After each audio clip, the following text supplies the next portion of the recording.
Hi guys! For today's video ay gagawa tayo ng ribbon. Yes, ribbon. Ito, may mga hair clips akong ganito. Ayan. Kasi balak ko talagang gumawa ng mga ribbon, pero hindi ko siya maharap. Sa ngayon, tatry ko. So, ito yung mga kailangan natin sa paggawa ng ribbon. Ayan. Ito, ang sukat nito ay 3 inches by 1 inch. Ito, 3 inches by 12 inches. Tapos ito, 19 inches by 8 inches sa top niya. Tapos 8 inches, 8 inches. So, let's start. Ahing kamay ang gagawin natin. Ito yung unahin natin. I-fold mo siya. Then, get the center. Ayan. Tapos, pag nag-get mo na yung center, ganyan mo siya. Itupiin. Ganun. O, ganyan siya. Tapos, tahiin natin dito. Let's go. Ganito lang ang pagtahi. Ayan. Alam nyo na yan kung paano tahiin. Basic lang.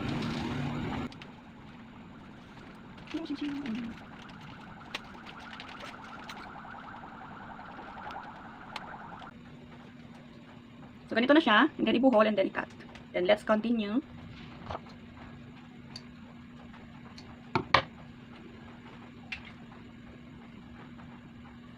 Then, isunod natin to get the center.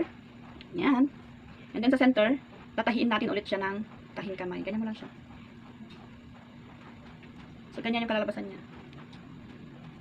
Yan. Let's sew.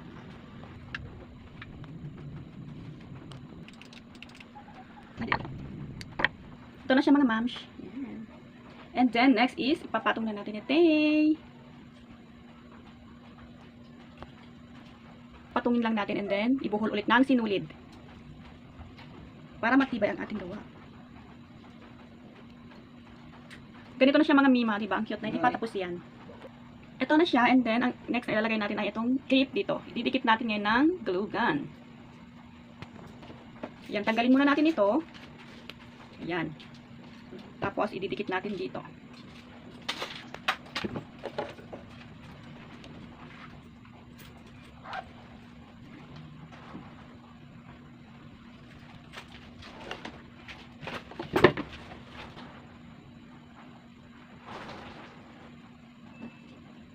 Nakadikit na siya mga mi. And then, ilalagay naman natin yung eto. Yan.